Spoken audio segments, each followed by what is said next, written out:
Hello guys, welcome to my channel Learn Psychology. Actually Shardul psychology and spirituality. Learn psychology मैंने previously इसको name किया था, इसलिए मेरी वही हैबिट है।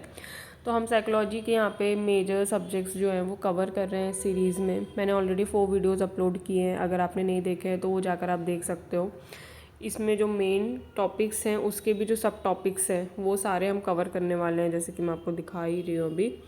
तो ऑलमोस्ट आपका सारा साइकोलॉजी का सब्जेक्ट कवर हो जाएगा। हमने अभी इम्प्लीमेंटिंग रिसर्च ऑन साइकोलॉजी तक पढ़ लिया है। इसके पहले हमने इंट्रोडक्शन पढ़ लिया है, 5 गोल्स ऑफ साइकोलॉजी पढ़ लिए हैं और हमने कैटेगरी इन साइकोलॉजी पढ़ ली है। ठीक है, तो आप उसमें देख सकते हो। मैं इसलिए इस तरीके से पढ़ा रही हूँ ताकि आपके पास में नोट्स भी अवेलेबल हो जाएं, और मैं जो बोलती हूँ अगर आप उसको 2-3 बार सुन भी लोगे तो भी मैं इतना इजी लैंग्वेज में आपको बताती हूँ कि आपको सुनकर ही समझ में आ जाएगा कि एक्चुअल में ये जो सामने इतना टफ लैंग्वेज में लिखा हुआ है उसका मतलब क्या है। आपको 2-3 बार सुन के आपको दिमाग में बैठ जाएगा कि आप अपने वर्ड्स में फिर उसको एग्ज़ाम में लिख सकते हो। स्टिल अगर कुछ स्टैंडर्ड लैंग्वेज की ज़रूरत है तो आपके सामने यहाँ पे ये नोट्स जो है वो प्रोवाइडेड है, तो आप नोट्स भी बना सकते हो। तो हम research implementing research on psychology में ही कंटिन्यू कर रहे हैं। तो रिसर्च के कई सारे वेज़ होते हैं साइकोलॉजी में भी और अदर सब्जेक्ट्स में भी। तो ये जो है एक्सपेरिमेंटल मेथड है, ठीक है। इसके पहले आता है कि एक्सपेरिमेंट के पहले आता है एक थ्योरी, ठीक है, कि थ्योरी क्या होती है। सबसे पहले चीज़ें थ्योरेटिकल होती हैं, फिर उसको प्रूव करते हैं हम एक्सपेरिमेंट्स करके। तो थ्योरी कोई सी भी हो सकती है, मतलब आप भी अपनी एक थ्योरी बना सकते हो। जैसे कई सारे सब्जेक्ट्स होते हैं वो थ्योरी बेस ही होते हैं, लाइक इंग्लिश हो गया, हिंदी हो गया, या अदर जो सब्जेक्टिव है जिसमें एक्सपेरिमेंट्स नहीं होते वो सारे थ्योरेटिकली सब्जेक्ट होते हैं। तो थ्योरी का कोई एक्सपेरिमेंट्स नहीं होते हैं, लेकिन जो साइंटिफिक सब्जेक्ट्स हैं, साइंटिफिक सब्जेक्ट में हम एक्सपेरिमेंट करते हैं और उस पर्टिकुलर थ्योरी को प्रूव करते हैं। जैसे हिस्टोरिकल चीज़ें जो रहती हैं, हिस्टोरिकल चीज़ों में फैक्ट्स के बेसिस पे थ्योरी प्रूफ की जाती है। जैसे हिस्ट्री से रिलेटेड कोई भी आप किसी ने कॉन्सेप्ट दिया, कोई भी राइटर है या जो भी सब्जेक्ट एक्सपर्ट है, तो वो कैसे अपनी थ्योरी को प्रूफ करेंगे, तो वो रिसर्च करते हैं। जो पुरानी किताबें रहती हैं, पुराने प्रूफ्स रहते हैं, फैक्ट्स रहते हैं, उस बेसिस पे अपनी थ्योरी को सही प्रूफ करते हैं कि उन्होंने जो थ्योरी दी है वो सही है।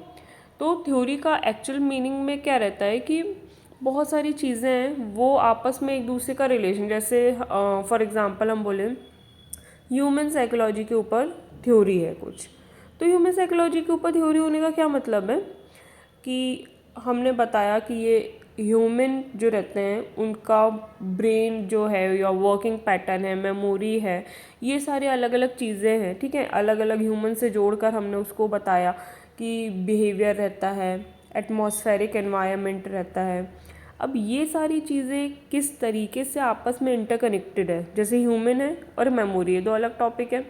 ये दोनों का आपस में क्या रिलेशन है, दोनों कैसे काम करते हैं, मेमोरी कितने टाइप की होती है, उनका कैसे ह्यूमन के ऊपर प्रभाव पड़ता है, या बिहेवियर है तो वो किस तरीके से प्रोसीड होता है, कोई भी ह्यूमन है किस सिचुएशन में कैसा बिहेव कर रहा है और उसके पीछे के क्या क्या कॉन्सिक्वेंसेस हो सकते हैं, क्या रीजंस हो सकते हैं।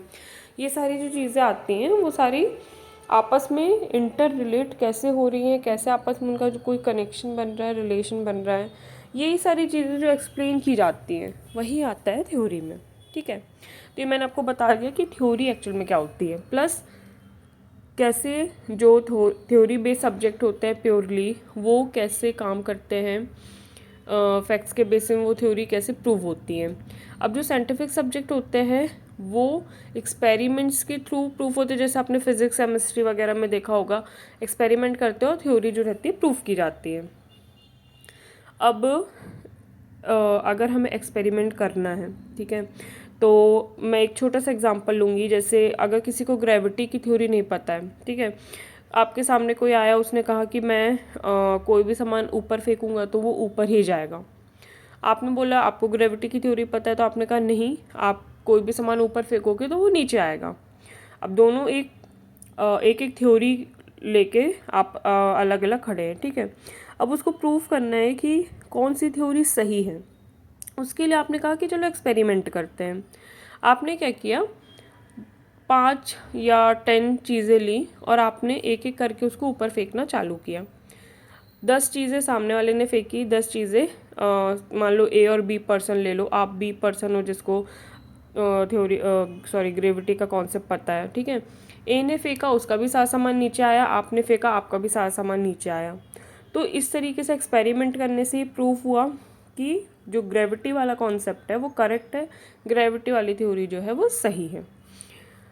इसी तरीके से ह्यूमन साइकोलॉजी की या साइकोलॉजिकल भी जो एक्सपेरिमेंट होते हैं वो किए जाते हैं। मैंने जस्ट आपको एग्जांपल के लिए इजी वे में समझाया कि किस तरीके से थ्योरी जो है किसी की भी एक्सपेरिमेंट के थ्रू प्रूफ होती है।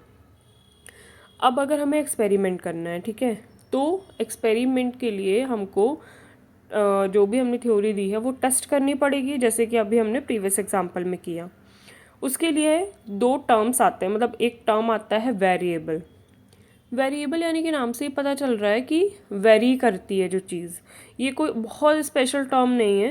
ये जैसे हम बोलते हैं ना कि कॉस्ट कितना वेरी कर रहा है, या आपने मीशो फ्लिपकार्ट वगैरह में शॉप करते होगे, उसमें क्या है, रेट्स जो हैं वो वेरी करते रहते हैं, मतलब चेंज होते रहते हैं, बदलते रहना है ना। कभी कुछ % डिस्काउंट हुआ तो रेट कुछ दिखा रहा है, कभी कुछ % डिस्काउंट हुआ तो रेट कुछ दिखा रहा है।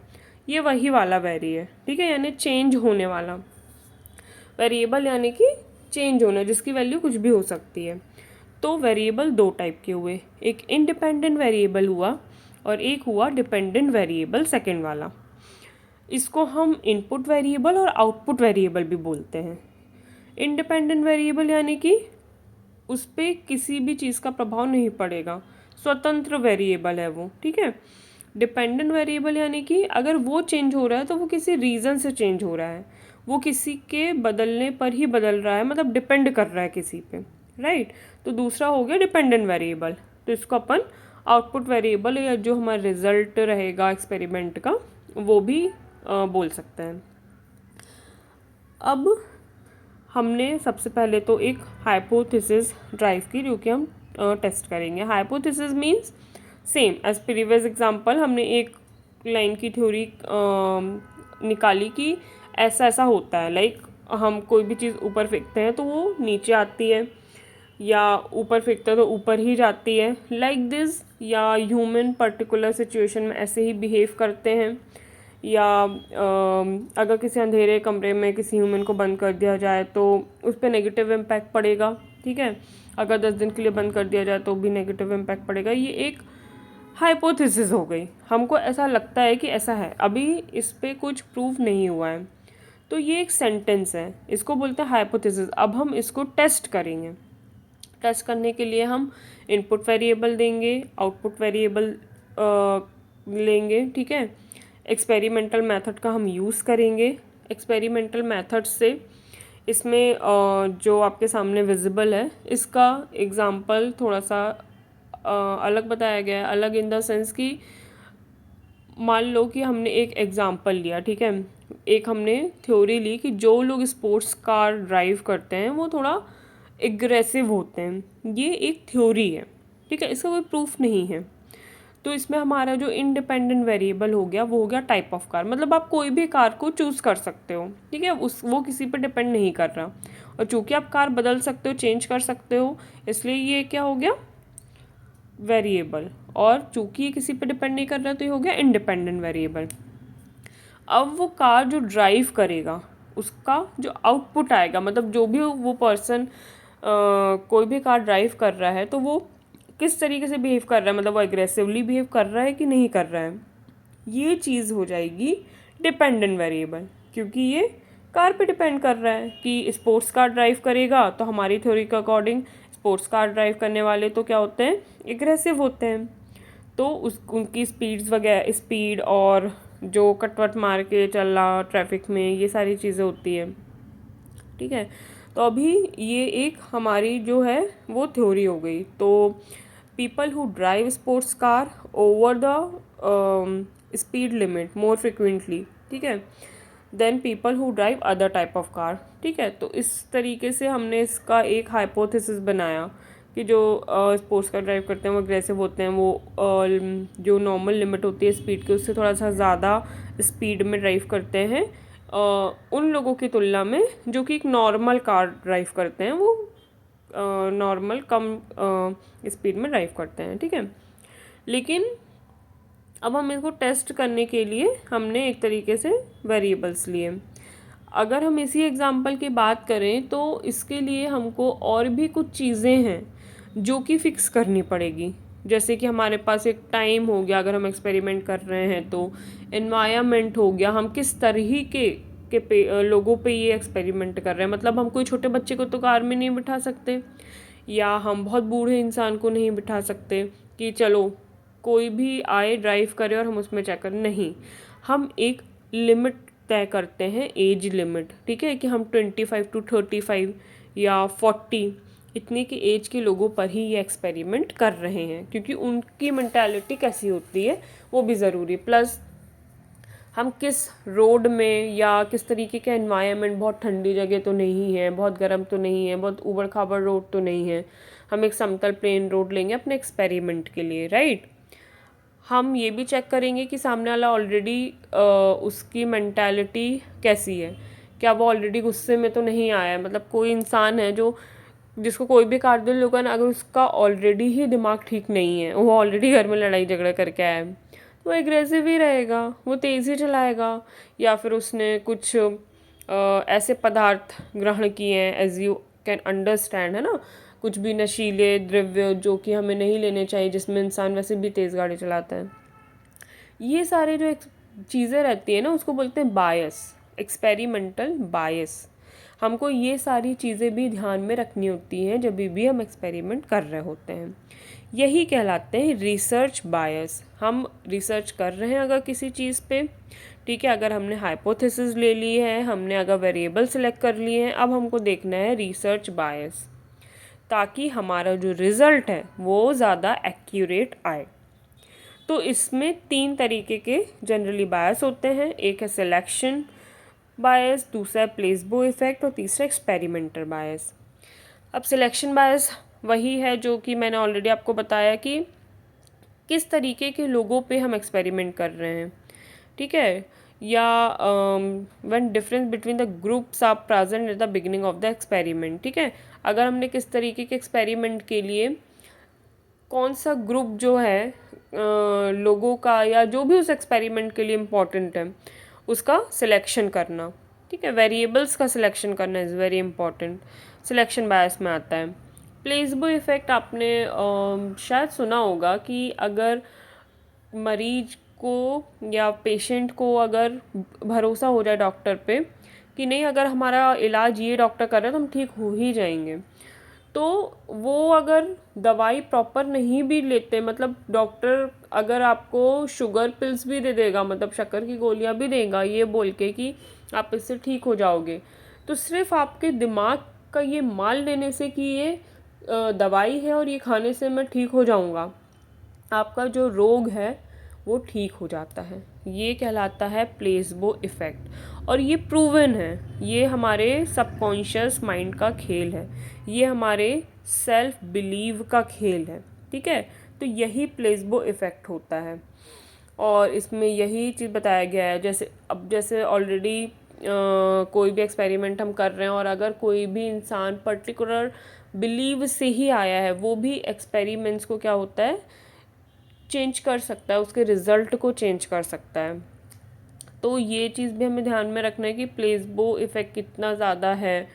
कुछ अगर हम पर्टिकुलर गांव में कर रहे हैं जहाँ कुछ पर्टिकुलर धारणा फिक्स है, मतलब लोग उस चीज़ को मानते ही हैं, और हम उसका कुछ अपोजिट एक्सपेरिमेंट कर रहे हैं, तो वहाँ प्लेसबो इफ़ेक्ट होने की संभावनाएं ज़्यादा हैं, राइट। तो ऐसा रहता है। अब जैसे जिस पे हम एक्सपेरिमेंट कर रहे हैं एक उसकी धारणा रहती है, उसका बिलीफ सिस्टम रहता है, वैसे एक्सपेरिमेंटल बायस भी होता है, मतलब जो एक्सपेरिमेंट कर रहा है, स्पेशली इन साइकोलॉजी, क्योंकि फिज़िक्स या केमिस्ट्री में क्या होता है, ह्यूमन इम्पैक्ट नहीं होता। कोई भी हम चीज़ ले रहे हैं वो निर्जीव चीज़ रहती है, वो सोच नहीं सकती, समझ नहीं सकती, उनकी खुद की कोई धारणा वो बिलीव नहीं होती। लेकिन अगर हम ह्यूमंस पे करते हैं, ह्यूमन ही कर रहा है, तो दोनों की धारणाएं, दोनों के बिलीव सिस्टम जो है वो एक्सपेरिमेंट पे प्रभाव डालते हैं।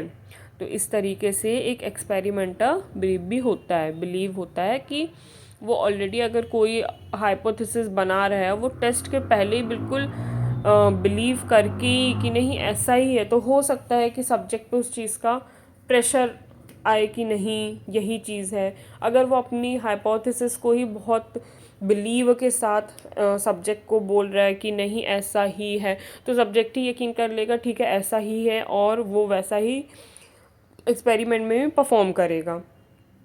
ठीक है, तो इस तरीके से जो रहता है, मतलब लाइक इसमें एक्सपेरिमेंटल बायस में ही वो दिया है एग्जाम्पल। ठीक है, कि इफ़ अगर डॉक्टर को खुद पता होगा कि नहीं मेरा जो किया हुआ इलाज है वो सही है और ये जो है सही कर देगा मेरे मरीज को या पेशेंट को, तो उससे भी बहुत ज़्यादा प्रभाव पड़ता है मरीज के या पेशेंट की तबीयत पे, या उस पे वो भरोसे के साथ बोलता है नहीं आप ठीक हो जाओगे। अगर डॉक्टर को खुद ही भरोसा नहीं अपने ऊपर, वो बोलेंगे देखते हैं क्या होता है, फिर ना खुद को भरोसा होगा ना पेशेंट को भरोसा होगा, तो कैसे ही कोई ठीक होगा। तो इस तरीके से ये it is just for example. तो इस तरीके से एक्सपेरिमेंटल बायस होता है जो कि इफ़ेक्ट करता है एक्सपेरिमेंट को।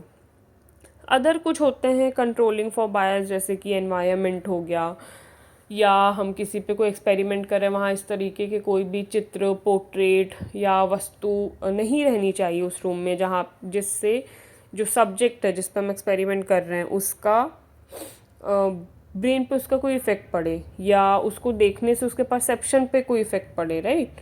या फिर हम किसी तरीके से कर रहे हैं एक्सपेरिमेंट को, हमने रेंडमली किसी को सिलेक्ट किया, ये भी जो रहता है वो रॉन्ग है, मतलब हमको ऑलरेडी देखना पड़ता है कि किसको हमें सिलेक्ट करना है किसको नहीं करना है। और प्लेसबो इफेक्ट को भी कंट्रोल करने के लिए सब्जेक्ट को पहले से इन्फॉर्म करना पड़ता है कि हमारे एक्सपेरिमेंट का पर्पस क्या है। ठीक है, तो यही सारी चीज़ें होती हैं जो एक्सपेरिमेंट के लिए ज़रूरी होती हैं। ठीक है, हम इस तरीके से एक्सपेरिमेंटल मेथड का यूज़ करते हैं, अपने एक्सपेरिमेंट को करते हैं। ये सारी चीज़ें जो रहती हैं एक तरीके से ब्लाइंड स्टडी कहलाती है, क्योंकि subjects are blind to the expected result. ठीक है, जिसमें हम सब्जेक्ट मतलब हम जिस पे एक्सपेरिमेंट कर रहे हैं उनको नहीं पता होता है कि हमारा जो रिज़ल्ट है वो क्या कहलाएगा। ठीक है, तो इसलिए इसको ब्लाइंड स्टडी भी कहते हैं।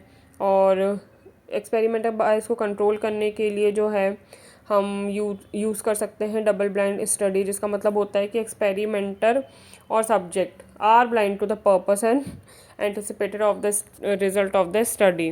तो जनरली कैसा रहता है कि एक्सपेरिमेंटर तो खुद ही ये चेक करना चाह रहा है कि जो उसकी हाइपोथेसिस है, जो उसकी थ्योरी है वो करेक्ट है कि नहीं है, तो वो खुद भी ब्लाइंड होता है और उसको वैसे ही बिहेव करना चाहिए कि उसकी जो हाइपोथेसिस है इट इज़ टेस्टेबल, उसका जो बहुत ज़्यादा बिलीव सिस्टम उसको साइड में रख के करना चाहिए। तो ये कुछ चीज़ें हैं जो एक्सपेरिमेंटल मेथड में मायने रखती हैं, इम्पॉर्टेंट होती हैं। और ऑब्वियसली जैसे हर चीज़ का स्टैंडर्डाइजेशन हम करते हैं, वैसे ही इसमें भी कि हमारे पास कोई हाइपोथेसिस होना चाहिए। ठीक है, उसके बाद में कि हमारा सब्जेक्ट जो है वो क्या है, कैसा है, हमें नेक्स्ट क्या करना है, हमारे पास एक प्रॉपर इंस्ट्रक्शन सेट होना चाहिए जो कि हम खुद भी फॉलो करें। और जो हमने सब्जेक्ट सेलेक्ट किया है हमको उसको पहले ही इंस्ट्रक्शंस देने होते हैं कि किस तरीके से एक्सपेरिमेंट जो है वो किया जा रहा है। कुछ रूल्स रेगुलेशंस होते हैं, लाइक जो भी होता है वो कॉन्फिडेंशियल होता है, कभी भी सब्जेक्ट की डिटेल्स या जो भी उसके परसेप्शंस हैं वो डिस्क्लोज़ नहीं किए जाते हैं, ये है। और हम चाहते हैं कि जो सारा सब्जेक्ट को हम सेम इंट्रैक्शन, ऐसा नहीं होना चाहिए कि हम अगर 10 सब्जेक्ट पे कुछ भी कर रहे हैं तो एक सब्जेक्ट को हम अलग इंस्ट्रक्शंस दे रहे हैं, दूसरे सब्जेक्ट को अलग इंस्ट्रक्शन दे रहे हैं, एक को हम अलग मैनर में इंस्ट्रक्शंस दे रहे हैं, दूसरे को अलग मैनर में इंस्ट्रक्शंस दे रहे हैं। ठीक है, सारे सब्जेक्ट से जो हम डेटा कलेक्ट कर रहे हैं, मतलब अगर हम पेपर वर्क पे कर रहे हैं, पेपर शीट पे उनको एक्सपेरिमेंट दे रहे हैं, तो हम सेम वे से उनका डेटा जो है वो कलेक्ट करेंगे। ठीक है, जो single experiment can not typically stand on their own. Obviously हम किसी एक सब्जेक्ट पे करके या किसी एक बार चीज़ को करके हम ये प्रूव नहीं कर सकते कि हमारी जो हाइपोथेसिस है वो सही है। ठीक है, तो हमको दायरा बढ़ाना पड़ता है सब्जेक्ट्स का, या जो बोलते हैं उसको क्वांटिटेटिव थिंग। तो कितनी क्वांटिटी हमें लगेगी अपने एक्सपेरिमेंट को प्रूफ करने के लिए, कितने सब्जेक्ट पे हम करेंगे जब हमको जाके ये हम कह सकते हैं कि हाँ जो हमारी हाइपोथेसिस है वो सही है, क्योंकि किसी एक के बेसिस पे हम रिज़ल्ट नहीं वैलिड कर सकते हैं। तो इस तरीके से हमको बहुत बार जो है अपना एक्सपेरिमेंट रेप्लिकेट करना पड़ता है अदर सब्जेक्ट के ऊपर। हम उसको रेप्लिकेट कर भी रहे हैं तो हमें पता होना चाहिए कि वो सही तरीके से हो रहा है। तो यही थी friends experimental method. I hope आपको समझ में आई होगी। ये बहुत ऐसे टफ नहीं है, ठीक है। हम एक्सपेरिमेंट करते हैं जैसे वैसे ही है। मैं आपको 5 मिनट में मतलब 2 मिनट में समराइज़ कर देती हूँ जो हमने इतना सब कुछ पढ़ा। हमारी कोई भी थ्योरी हमने दी, ठीक है, उसको बोलते हैं हाइपोथेसिस। उसको हमको टेस्ट करना होता है, जिसके लिए हम रिसर्च करते हैं। या तो हम फैक्ट्स के बेसिस पे जाते हैं, एक्सपेरिमेंट के बेसिस पे जाते हैं। एक्सपेरिमेंट में हमको 2 चीज़ चाहिए होती है, डिपेंडेंट और इंडिपेंडेंट वेरिएबल। वेरिएबल जो कि चेंजेबल होते हैं, जो चेंज हो सकते हैं। एक इंडिपेंडेंट वेरिएबल होता है इनपुट, जो कि हम एक्सपेरिमेंट करते टाइम लेते हैं, और एक होता है आउटपुट वेरिएबल, जो कि हमारा आउटकम होता है एक्सपेरिमेंट का। उसके बाद में जब हम एक्सपेरिमेंट कर रहे होते हैं, उसके लिए हमें कुछ चीज़ें ध्यान में रखनी होती है, जिसको हम रिसर्च बायस कहते हैं, ठीक है। उसमें रहता है कि हम सिलेक्शन वेरिएबल का कैसे सिलेक्शन कर रहे हैं, एज ग्रुप सही है कि नहीं, किस तरीके के लोगों के सिलेक्शन कर रहे हैं। हमारे एक्सपेरिमेंट के अकॉर्डिंग हमको सिलेक्शन क्राइटेरिया देखना पड़ता है, वो सिलेक्शन बायस कहलाता है। उसके बाद आता है प्लेसबो इफ़ेक्ट, यानी कि जो हमारा सब्जेक्ट है उसका ऑलरेडी उसका जो सेल्फ बिलीव रहता है, उसका जो एक्सपेरिमेंट पे प्रभाव पड़ता है, आउटकम पे प्रभाव पड़ता है एक्सपेरिमेंट के, उसको प्लेसबो इफ़ेक्ट कहते हैं। जो एक्सपेरिमेंटल बायस होता है, सेम जो एक्सपेरिमेंट कर रहा है उसके जो बिलीव सिस्टम रहता है, उसका इफ़ेक्ट जो एक्सपेरिमेंट पे पड़ता है, उसको बोलते हैं एक्सपेरिमेंटल बायस। और जो कंट्रोलिंग फॉर बायस रहता है कि हम किस तरीके के एनवायरनमेंट में कर रहे हैं। कभी कभी हम एक बंद कमरे में एक्सपेरिमेंट करते हैं, कभी कभी हम एक खुले मैदान में एक्सपेरिमेंट करते हैं। जो इतने भी हमने सब्जेक्ट लिए हैं सबको सेम इंस्ट्रक्शंस देना, सेम तरीके से इंस्ट्रक्शन देना, सबके लिए सेम एक्सपेरिमेंट को रेप्लिकेट करना सही तरीके से, और सेम तरीके से डेटा को कलेक्ट करना। तो ये सारी चीज़ें जो आती हैं कंट्रोलिंग ऑफ बायस में आती हैं। उसके बाद आता है स्टैंडर्डाइजेशन। सॉरी, ये मैंने थोड़ा सा उल्टा बोल दिया। ये जो इंस्ट्रक्शन वाला एरिया था वो सब आता है हमारा स्टैंडर्डाइजेशन में, ठीक है। तो यही पूरा रहता है। आई होप आपको समझ में आया होगा, और इस सीरीज़ में हम कंटिन्यू करेंगे। और भी आपको जो भी आगे के सब्जेक्ट, जैसे मैंने आपको इनिशियली बताया वीडियो स्टार्ट होने से पहले, जो भी सब्जेक्ट्स हैं वो सारे इसमें कवर होंगे। अगर आपका कुछ छूटा है या आपका नहीं कवर हो पाया तो मैं प्लेलिस्ट दूंगी डिस्क्रिप्शन में, तो आप उससे जाके टॉपिक्स कवर कर सकते हो, नोट्स बना सकते हो। और मुझे भरोसा है कि मैंने जो समझाया है कि वो थोड़ा इजी लैंग्वेज में ही समझाया ताकि आप लोग को अच्छे से समझ में आए। स्टिल अगर आपको कुछ लगता है कि मुझे दूसरे तरीके से समझाना चाहिए तो आप मुझे कमेंट करके बता सकते हो। मेरा एक और चैनल है शार्दुल व्लॉग्स करके, जिसमें रैंडम चीज़ें मैं करती हूँ अदर देन साइकोलॉजी, जो मेरी पर्सनैलिटी है उसको वहाँ पे मैं शो करती हूँ। तो आप उसको भी जाकर सब्सक्राइब कर सकते हो, मुझसे कनेक्ट हो सकते हो। बाकी अच्छे से पढ़ना। बाय बाय, नेक्स्ट वीडियो में मिलते हैं।